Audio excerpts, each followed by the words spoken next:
जी, क्या मामला है? मामला ये है सर कि हम नरही हॉस्पिटल से आशा संगिनी के पद पे काम करते हैं। ये जब जो बागी जी हैं, ऐसे तो उसका नाम बागी जी विजय सिंह बागी कहते हैं अपने को, लेकिन हम यही जानते थे कि वो बागी जी कहलाते हैं। हम कितने बार पिपरा कला में 2-3 बार गए तो हम हमारे साथ हरकत कर रहा था, बोल रहा था कि मेरा काम कब होगा, मेरा काम कब होगा। लेकिन हम सोचे कि कैसा काम आपका होगा, तो मेरी बात आप बच्ची हैं, आप मेरा बात नहीं समझती हैं, से मेरा काम कब होगा, से यहाँ हमारा काम भी करिए और हम भी प्रधान हैं, हमारे दरवाजे पे ही टीकाकरण कराइए, सारे काम हमारे दरवाजे पे करवाइए, द्वार पे। तो हम बोले कि ठीक है, द्वार पे तो होता है, लेकिन जब सबका नज़र इधर उधर होता था तो हमको बार बार वो मतलब हमको इशारा देते थे कि मेरा काम कब होगा, इधर आइए। लेकिन हम उसको टालते गए।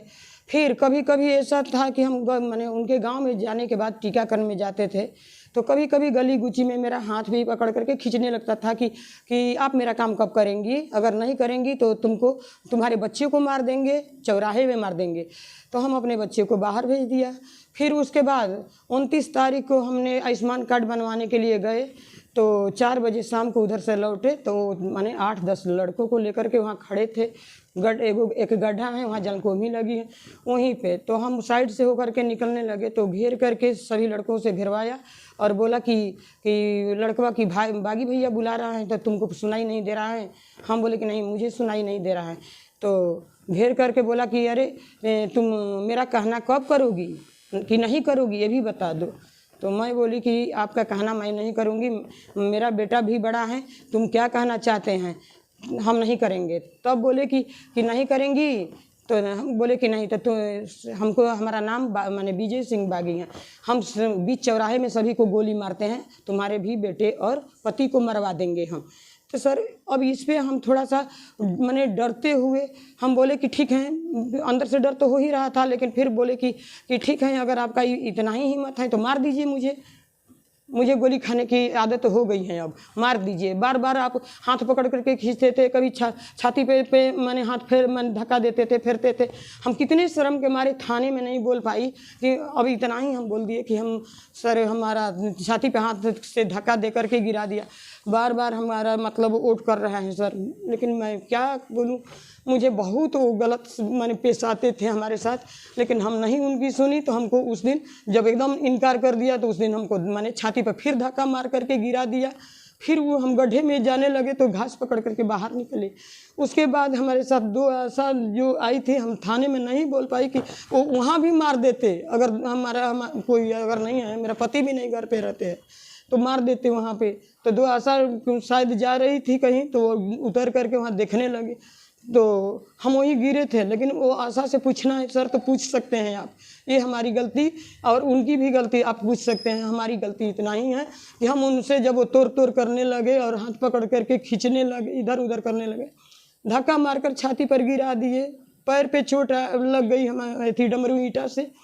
तो सर इतना हम परेशान हो करके यही बात बोले कि अगर तुमको गोली ही मारना है तो एक बार में मार दो, लेकिन कि मैं मर जाऊँ ठीक है, लेकिन हम तुम्हारे साथ गलत काम नहीं करेंगे, कभी मरते दम तक नहीं करेंगे। सर छेड़ते इतना हमको बर्दाश्त नहीं हुआ तो लास्ट में मतलब समझ लीजिए कि अब लास्ट में हमको वो करना पड़ा कि हम सोच करके भी नहीं 112 पे फ़ोन किया कि हमारे साथ ऐसा हो रहा है। तो फिर वो 112 का नंबर नहीं लगा, फिर हम 1090 पे फ़ोन किया, वहाँ रिकॉर्ड अपना तैयार किया तो मेरे साथ मोबाइल का छीना झपटी करने लगा कि किस बाप के पास फ़ोन कर रही है, तुम्हारा यहाँ कौन है। तभी हमारी जो आशा थी वहाँ वो भी डर रही थी कि क्या बोले, इनके साथ कैसा हरकत हो रहा है। फिर वहाँ से 2 सिपाही आए, लेकिन फिर भी हमारा कोई थाना वाला नहीं सुन रहा है। अभी तक मेरा कार्रवाई कुछ नहीं हुआ।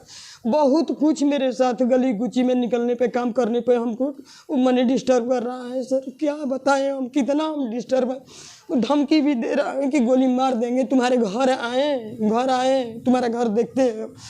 तो सर हम अपने बच्चे को गुजरात भेज दिए कि जाओ तुम वहीं कमाना खाना, यहाँ रहोगे तो मार देगा। वो बहुत माने बहुत बिगड़ तरह का आदमी है। सभी गांव के लोग वहाँ के डरते हैं, कोई बात माने सही मुंह से नहीं करता है उन किसी के साथ, लेकिन डर के मारे कोई उनका खिलाफ चलता नहीं है। क्या करे, हम वहाँ काम करें कैसे करें, मुझे बहुत धमकी देता है, बहुत दिनों से दे रहा है। लेकिन हम 1-2 बार अपने हॉस्पिटल में डाली थी लेटर कि सर ऐसा है कि हमारे साथ ऐसे कर रहा है।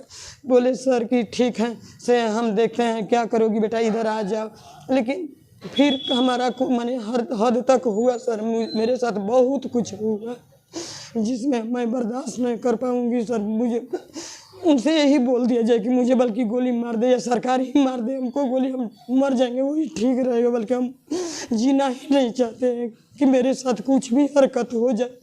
कोई महिला के साथ कुछ भी होता है तो कौन देखेगा सर, हमारा कोई सुनेगा? हमारा तो कोई सुनेगा नहीं। एजेंट से हम लड़ नहीं सकते, कितना लड़ेंगे? हम गरीब एक आशा संगिनी के पद पे काम कर रहे हैं, क्या क्या कर सकते हैं? हमारे साथ तो बहुत कुछ किया है सर, हम उनका काम नहीं कहे तो बस हमारे साथ ऐसा हरकत किया सर, क्या करें?